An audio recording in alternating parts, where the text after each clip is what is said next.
ng isang mensahe about sa prophet. Nung nakaraan, mga kapatid, ating tinalakay ang prophet bilang the watchman, di ba? Natatandaan niyo ba yon? Amen. Praise God. So part 2 tayo, mga kapatid. Praise God. Part 2. Amen. Sa Romans 11 verse 29, sabi diyan, "For the gifts and calling of God are without repentance." Hallelujah. So mga kapatid, ang mga kaloob, ang pagtawag ng Panginoon sa bawat isa ay hindi kinakailangan ng kailangan na sobra. I mean, ito ay biyaya ng Panginoon na pinagkaloob sa bawat isa. Katulad ng tinatalakay natin ngayon, ang prophet. Hindi yan pinagsikapan ng isang tao para maging propeta siya, kundi dahil yan ay binigay ng Panginoon sa kanya before the foundation of the world. Praise God. So, masasabi natin na ang isang propeta, without repentance, binigay sa kanya ng Panginoon, they are foreordained by God, or itinalaga sila ng Diyos. Amen? Praise God. Sabi ni Brother Branham sa Believest Thou This? For instance, Jesus himself, he was foreordained of God to come into the world. Na itinalaga na siyang dumating dito sa mundo ito. Do you believe that? He was the woman's seed para ipulfilled yung prophecy sa Genesis, di ba? He was the woman's seed that was to bruise the serpent's head, and his head was to bruise the heel. Praise God. I believe that Moses, sabi ni Branham, was foreordained of God. Si Moses din ay itinalaga ng Panginoon. Do you believe that? When he was born, he was a proper child. Di ba? And he was raised up on Pharaoh's palace. So, lumaki si Moses sa palasyo ng Paraon. Kasi nung time na yun, alam niyo yung kwento, mga kapatid, na 2 years pababa, kailangan ipapatay lahat ng mga bata, di ba? Pero sa biyaya ng Panginoon, nailigtas si Moses dahil sa isang supernatural na gawa ng Panginoon.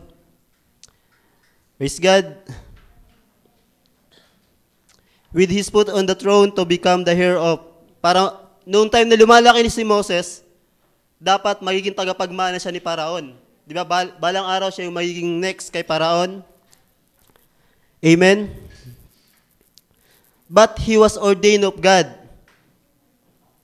Kung siya daw ay isang ordinaryong tao lamang, mga kapatid, kung si Moses ay isang ordinaryong tao lang na ipinanganak sa mundo ito, maaaring si Moses, i-grab niya yung opportunity na maging Paraon, di ba?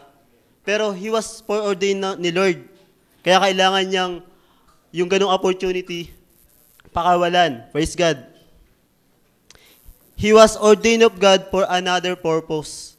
Amen. I believe that John the Baptist, I believe it was 712 years before he was born. Si John the Baptist, di ba, na-prophesy na siya ni Isaiah na siya yung sumisigaw sa ilang. And sabi ni Brother Branham, 712 years bago naganap yung ganong propesiya. Bakit, mga kapatid? Kasi siya ay itinalaga ng Diyos. Amen. Jeremiah 1 verse 4, "Then the word of the Lord come unto me, saying," dumating ang salita ng Panginoon kay Jeremiah. Ang sabi ng Diyos, "Before I formed thee, in the belly I knew thee." Bago ka pa ihugis sa sinapupunan ng iyong ina, ay kilala na kita. "Before thou comest forth out of the womb, I sanctified thee, and I ordained thee a prophet unto the nation." Si Jeremiah na-ordain na italaga na maging propeta. So, yan lang ay isang halimbawa, mga kapatid. Nais ko lang ipakita sa inyo na ang bawat propetang isinilang sa mundong ibabaw ay itinalaga na they are predestinated para gampanan ang ganong kaloob. Amen? Naniniwala ba kayo dun, mga kapatid? Praise God. Now, today, tatalakayin naman natin ang propeta. Di ba, nung nakaraan bilang watchman, di ba? Ngayon naman, tatalakayin natin ang propeta bilang mouthpiece of God. Amen. Pag sinabing peace of God, tagapagbalita galing sa Diyos, or certain sound deliverer. Siya yung tagapaghatid ng may katiyakan, tunog na may katiyakan. Amen? Praise God. Bibigyan ko kayo ng halimbawa, mga kapatid. Sa Jeremiah, alam natin, di ba, si Jeremiah bilang propeta na itinalaga, siya yung bibig ng Diyos nung panahon niya. Amen? Alam natin na kung mababasa yung Book of Jeremiah, naiuhulan na ni Jeremiah ang tungkol sa pagkawasak ng Israel. Praise God. Sa kamay nino? Ni Nebuchadnezzar, di ba? Ng Babylonian Empire. Sa maraming paraan, mga kapatid, napatunayan ng mga anak ni Israel, napatunayan nila na ang salita ni Jeremiah ay katotohanan. Bakit? Dahil ito'y mga naganap. Amen? Binabalaan sila ni Jeremiah ng maraming beses. Di ba? Na pakinggan ang kanyang sinasabi. Ngunit hindi sila nakinig kay Jeremiah. Praise God. Now, after ng pagsakop ng mga Kaldeo o yung mga tauhan ng Babylon Empire sa buong Israel at sa pagkawasak ng Jerusalem, may mga Israelites, mga kapatid, na naiwang buhay. Nakasunod ba kayo? Amen? Nung may maiwan sa kanila, mga kapatid, na kakaunting Israel, dahil sa biyaya na rin ng Panginoon, ginawan sila ng isang tagapangasiwa ni Nebuchadnezzar para magbantay sa kanila o maging tagapamahala. Pero sa kadahilanan, mga kapatid, pinatay ito ng mga Israel. Amen? Ngayon, after nang gawin nila yun, mga kapatid, ng mga Israel, after nilang patayin yung itinalaga ni Nebuchadnezzar bilang tagapamahala sa kanila, nagplano ang Israel na bumalik sa Egypt. Ano ba yung Egypt, mga kapatid? Di ba tinitipo to ng sanlibutan ngayon, di ba? Kung saan iniahon tayo ng Panginoon. Amen? Ganun din sa panahon nito. Inalis sila, ang Israel, inalis sa Egypt. Ngayon, after nang ginawa nila, gusto nilang bumalik sa Egypt. Okay? Praise God. Sabi sa Jeremiah 41 verse 17, at sila'y nagsiyaon at nagsitahan sa Jerusalem na malapit sa Bethlehem upang pumaroong masok sa Ehipto, para pumasok sa Ehipto. Praise God. Anong dahilan? Dahil sa mga Kaldeo. Yung Kaldeo, yung tauhan ng Babylon Empire. Sapagkat sila'y nangatakot sa kanila. Sapagkat pinatay ni Ismael, isang Israel, na anak ni Netanyas, si Gedalias. Si Gedalias yung itinalaga, na maging tagapangasiwa, na anak ni Ahikam, na ginawang tagapamahala sa lupain ng hari sa Babylonia. So, ganun, yun ang dahilan nila, natakot sila sa Babylon.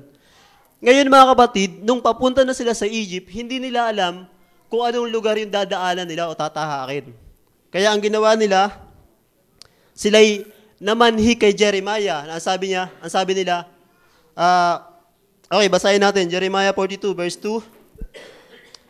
Nangagsabi kay Jeremiah na propeta, isinasamo namin sa iyo, yung Israel nagsasabi kay Jeremiah, natanggapin ang aming pamanhik sa harap mo at idalangin mo kami sa Panginoon mong Diyos.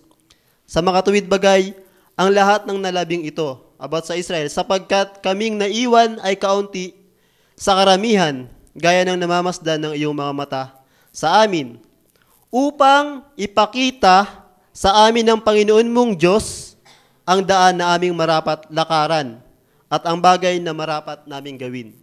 Hindi sila makapag-decide kung anong lugar ang dadaanan nila, kaya nakiusap sila kay Jeremiah na nakausapin ng Panginoon para sabihin sa kanila kung ano yung dapat nilang daanan. Amen. Verse 4, nang magkagayoy, sinabi ni Jeremiah na propeta sa kanila, aking narinig kayo, narito, aking idadalangin kayo sa Panginoon ninyong Diyos ayon sa inyong mga salita. At mangyayari na anumang bagay na isasagot ng Panginoon sa inyo, aking ipahayag sa inyo. Hindi ako maglilihim sa inyo. So anumang bagay na sasabihin ng Diyos kay Jeremiah ay sasabihin niya sa bayang Israel. Nang magkagayoy, sinabi nila kay Jeremiah, ang Panginoon ay maging tunay at tapat na saksi sa gitna natin. Kung hindi nga namin gawin ang ayon sa buong salita na ipasugo sa inyo ng Panginoon mong Diyos sa amin, maging mabuti o maging masama, aming tatalimahin ang tinig ng Panginoon ng Diyos na siya namin pinagsuguan sa iyo upang ikabuti namin pagka aming tinatalima ang tinig ng Panginoon mong Diyos. Praise God. So gano'n, nagsangguni sila. Mga kapatid, after 10 days ng paghihintay sa salita ng Panginoon, dumating yung salita ng Panginoon kay Jeremiah. At, di ba, decided na silang pumunta ng Ehipto. Ang gusto lang nilang malaman yung dadaanan nila. Pero ang sagot ng Diyos ay iba sa nais nila. Ito ang sagot ng Panginoon sa pamamagitan ni Jeremiah bilang mouthpiece of God. At sinabi niya sa kanila, ganito ang sabi ng Panginoon, ng Diyos ng Israel, na inyong pinagsuguan sa akin upang iharap ang inyong pamanhik sa harap niya. Kung kayo'y magsisitahan pa sa lupaing ito, do sa Israel, aking ngang itatayo kayo. Ang sabi ng Panginoon dyan, mga kapatid, kung kayo'y mananatili sa Israel, sa bayang to, mabubuhay kayo, mga kapatid. Yun ang sabi ng Diyos sa Israel. Pero kung kayo'y aalis sa lugar na to, siguradong ang kabagsikan ng Babylon Empire ay aabot sa Ehipto at mamamatay din kayo. Ngunit yung kasunduan nila na anumang sabihin ng Diyos ay susundin nila, hindi nila pinahawakan. Kumbaga nagsinungaling sila kay Jeremiah. To make the long story short, mga kapatid, hindi nila sinunod ang sabi ng Panginoon through kay Jeremiah. At ano nangyari, mga kapatid? Umabot sa Egypt ang Babylon Empire at sinakop to. At yung mga Israel na pumunta pa rin, hindi nakinig, namatay sila. Di ba? Jeremiah 42 verse 26, kaya't inyong pakinggan ang salita ng Panginoon, buong Juda na tumataan sa lupain ng Ehipto, nasa Ehipto na yung mga Israel. Narito ako'y sumumpa ng aking dakilang pangalan, sabi ng Panginoon, na ang aking pangalan ay hindi mababanggit sa bibig ng sino man sa Juda, sa buong lupain ng Ehipto, na sabihin, buhay ang Panginoong Diyos. Narito, aking binabantayan sila sa ikasasama. Yung watchman na dating iniingatan sila, yung Diyos na lagi nakasubaybay sa kanila para ingatan, narito, tinitingnan sila para sa ikasasama nila dahil sa hindi nila pagsunod. 29, ito ang magiging tanda sa inyo, sabi ng Panginoon, na aking iparurusahan kayo sa dakong ito upang inyong makilala na ang aking salita ay tunay na natatayo laban sa inyo sa ikasasama. Praise God. So ganyan pinatunayan ang mouthpiece ni Lord sa pamagitan ni Propeta Jeremiah na ito'y katotohanan. Amen. Ezekiel 3 verse 17, Son of man, I have made thee a watchman unto the house of Israel. Therefore, hear the word out of my mouth. Hindi si Jeremiah ang nagsasalita. Pag nagsasalita sa bayan ng Israel, hindi si Ezekiel, kundi ang Diyos. Bakit, mga kapatid? To give them warning from me. Yan ang mouthpiece ni Lord, ang magbigay ng babala sa atin. Amen? Praise God. Another example, sa 2 Chronicle 18 verse 12, kung natatandaan nyo si Micaiah, di ba? Isang propeta ng Diyos, isang mouthpiece ni Lord.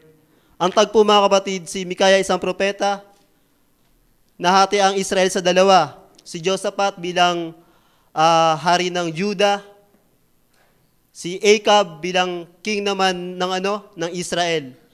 At yung place ng digmaan, mga kapatid, ay nangyayari sa Ramoth Galaad. Narito ang 400 na prophets. Nung sumangguni sila sa mga propetang to, iisa ang sagot nila. Diba? Parang one church, one council of churches, iisa ang sagot. Ang tanong nila, hahayo ba kami para makipaglaban sa Ramoth Galaad? Ang Ramoth Galaad is about Syrian yan, mga kapatid. At iisa ang sagot ng 400 prophets. Sige, tumuloy ka, mahal na hari, at ikay mananagumpay.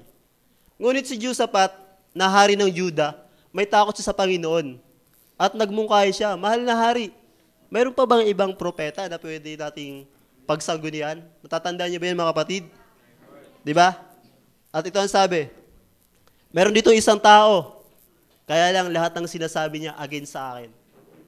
Pero sabi ni Josaphat, huwag ganyan, mahal na hari, atin siyang tanungin minsan pa.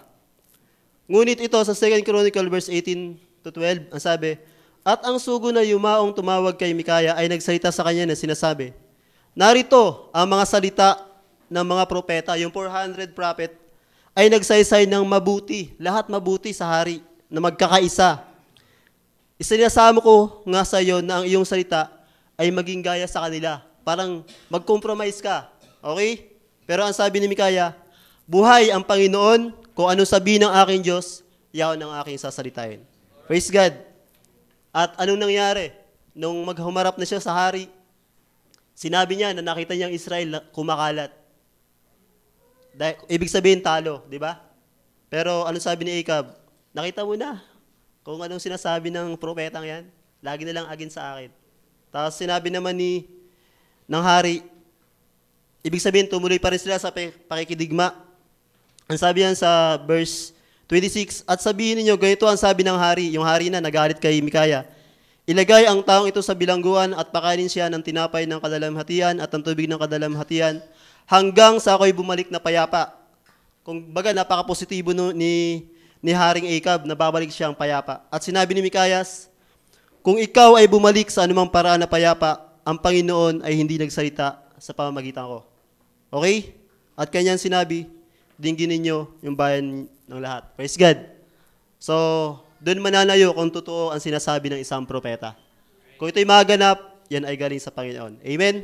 At kung mababasa niyo pa, ang kamatayan ni Acab, di ba? Isang palaso lang na pagbabaka sakali ng isang gwardya o isang kawal at tinamaan si Acab. Praise God. Amen? So, lagpasan ko na yung isa pang example para sa ating oras. Now, ang sabi ng title natin, prophet bilang certain sound giver, di ba? Or certain sound deliverer. Tagapaghatid siya ng tiyak na tunog. Mga kapatid, sa panahon natin ngayon, sabi ni Barbara now, there's many things that give sounds. And there's many uncertain sound today. There is uncertainty on every hand. Everywhere you look in the national affair in uncertainty. Walang katiyakan ang lahat ng bagay na napapakinggan natin ngayon, mga kapatid. There's uncertainty about it's going to rain, kung uulan ba, hindi natin tiyak.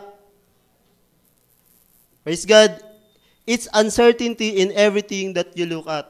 Praise God. Sabi ni Paul sa 1 Corinthians, di ba? For if the trumpet give an uncertain sound, who shall prepare himself of the battle? Sa pagtunog ng trumpeta nung panahon ng digmaan, kailangan tiyak ka sa itutunog mo. Di ba? Ang pagpapatunog ng trumpeta nung panahon na yon ay dalawa lang. It's either fiesta or mayroong digmaang magaganap. Amen. Paano kung hindi tiyak ang bagay na isa-sound ng watchman? Amen? Kailangan ng paghahanda. At alam natin to mga kapatid, na sa panahon to, nandito tayo sa pakikipagbaka. Tama ba yun mga kapatid? May mga pakikipagbaka tayo sa school, sa trabaho, saan mang dako, pakikipagbaka to mga kapatid. Praise God. Sabi ng Revelation 9:1, bakit may pakikipagbaka?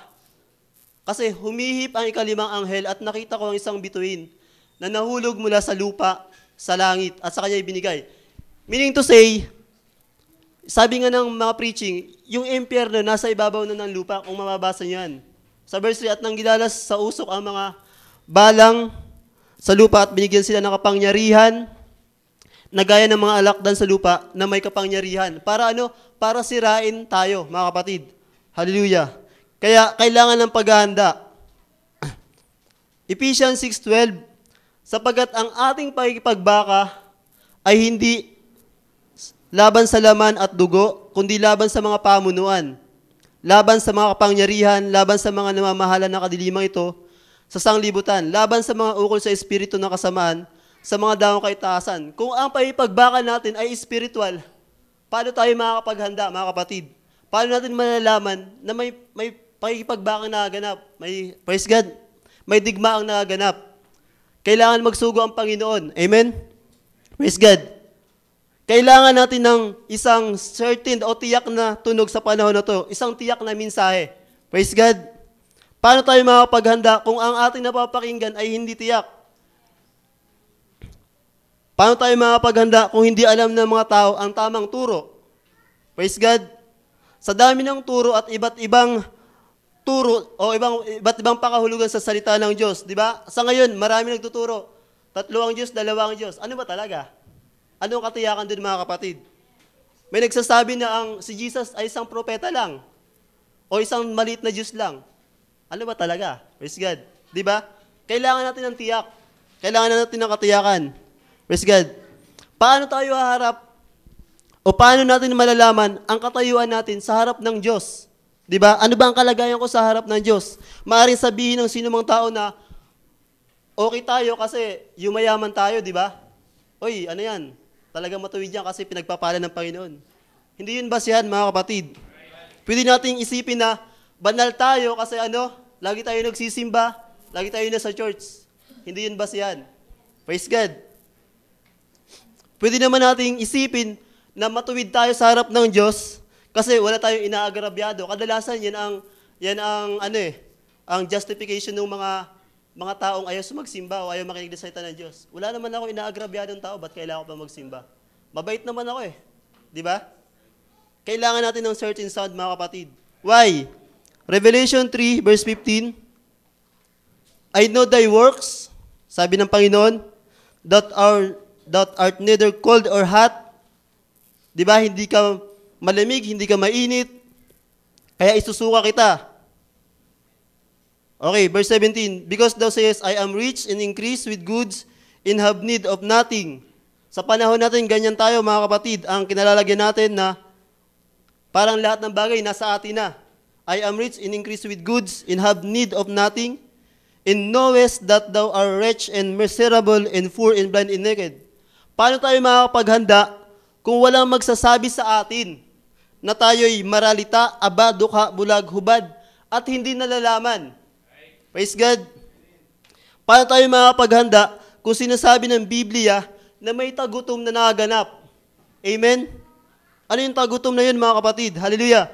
Amos 8, verse 11. Behold, the days come, saith the Lord God, that I will send a famine in the land. Isang tagutom, mga kapatid. Not a famine of bread, hindi tagutom sa tinapay o tagutom sa tubig, but but of hearing the words of the Lord. And they shall wander from sea to sea, and from north even to the east, they shall run and fro to seek the word of the Lord, and shall not find it. Diba? May tagutom na nagaganap, mga kapatid.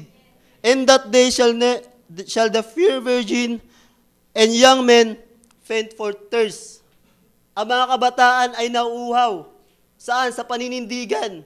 Bakit natatangay ng sanlibutan, mga kapatid, ang mga kabataan? Dahil may pagkauhaw na nangyayari, mga kapatid. Hallelujah. Help us, Lord Jesus. Amen. Zechariah 14, verse 6.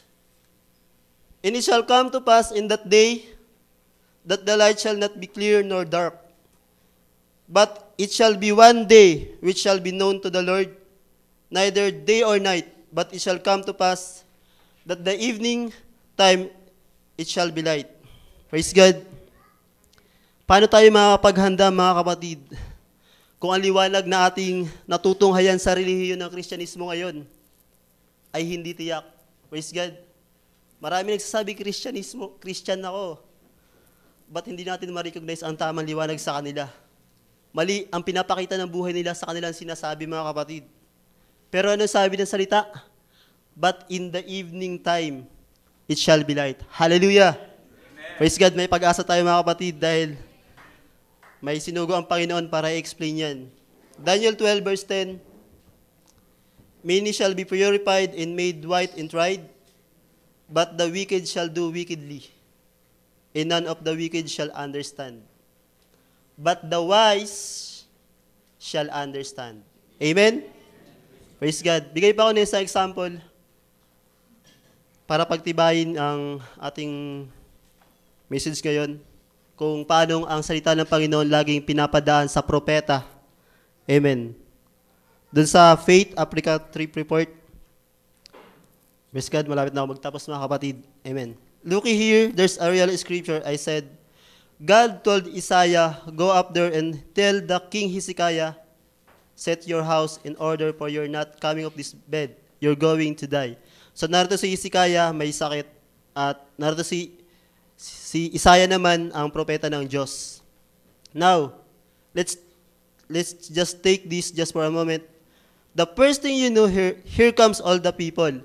So bago siya pumasok ng palasyo, si Isaiah, narito ang mga tao, di ba? Here's high ups church standing in the king's palace. There's the guard at the gate. There's the poor people on the outside looking. Here goes the prophet into with the word of the Lord. Comes back out. And here all the delegation of the king standing there saying, Prophet of God, we know that the word of the Lord dwelleth in you. What about the king? So tinatanong nila ang propeta Isaiah kung ano ba ang mangyayari sa kanilang mahal na hari dahil si Hezekiah ay isang matuwid na hari. Amen. Next. Ang sabi ni Isaiah, he's not coming off that bed. Mamamatay siya. Thus saith the Lord. Pag sinabing, thus saith the Lord, confirm. Amen. He's going to die. Tapos naglakad na naman si Hezekiah, walking on out of the gate, and I can see the gateman say, Prophet of God, what saith the Lord concerning our king? He's a righteous man. He's a godly man, and he's laying there on the bed. What saith the Lord concerning him? So kanino sila humahanap ng sagot? Kay propeta Isaiah. Ang sagot ng propeta, thus saith the Lord, is going to die on that bed and not come off the bed. Mamamatay siya. Okay, next. Naglakad uli si Isaiah. At narito, walk on out into the poor class of people. All of them standing out there weeping over the righteous king laying on the bed. Umiiyak sila dahil mamamatay ang kanilang mahal na hari. Prophet of the Most High God, they had confidence in him. Ang tiwala nila nandun sa propeta dahil siya ay nakipag-ugnayan sa Diyos. What does the Lord say? Prophet of God, who the Lord is in his mouth. What else? What the Lord says about our king. So, tinatanong nila, ano bang mangyari sa aming mahal na hari? Ito ang sagot ng propeta Isaiah. He will die on that bed. He's not coming off that bed. You think the prophet was telling the truth? Tingin nyo ba sinasabi ng propeta Isaiah yung katotohanan? Certainly, yes. Di ba? Next. At nang malaman to ni Hezekiah, anong ginawa ni Hezekiah? Hezekiah turned his face to the wall and wept bitterly. Said, Lord, consider me. I walk before you with a perfect heart. He prayed for 15 years more of life. Then when the prophet had gone, now watch God's order. Ito yung order ng Panginoon. Nung manalangin si Hezekiah na dagdagan pa ang buhay niya, di ba? Nakipag-usap sa Panginoon eh. Di ba? Talagang personally, nakipag-usap siya. Pwedeng sagutin siya agad ng Panginoon. Okay, mabubuhay ka pa 15 years. Pero ito yung order ni Lord eh. Now, what's God's order? Why didn't He speak right back to Hezekiah? Bakit hindi niya agad sagutin si Hezekiah, di ba? Hezekiah was talking to him. That wasn't his order. Do you believe Hezekiah was a righteous man? Yes. How many believes that? Raise your hand. He was a true worshiper of God, and he talked face to face with Jehovah. You believe that Jehovah heard his prayer? Pwede naman siya sagutin, di ba? Next. Well, why didn't he say, now look Hezekiah, I heard you, now you're coming off the bed. Isaiah was the one that made all that prophecy, but I'm telling you, you're going to come off the bed. Yan ang propesya, mamamatay ka. Why didn't he do that? That wasn't God's way of doing it. So, hindi yun ang way ni Lord na kausapin siya kagad personally. But dumaan muna sa mouthpiece of God. Wala iba kundi ang propeta. Amen. Kaya ang ginawa ni Isaiah, return and tell him, ito ang sinabi ng Diyos, return and tell him that I heard his prayer and is going to live. Now, here comes the prophet walking back. So nakakahiya, di ba? Kung isipin mo, nakakahiya yun. Sinabi ko na mamatay siya eh. Tapos ngayon, babalik ako para sabihin mabubuhay siya. Parang nagsisinungaling ako. Pero yun ang order ni Lord. Amen. Ang dumaan palagi ang salita ng Panginoon sa mga propeta.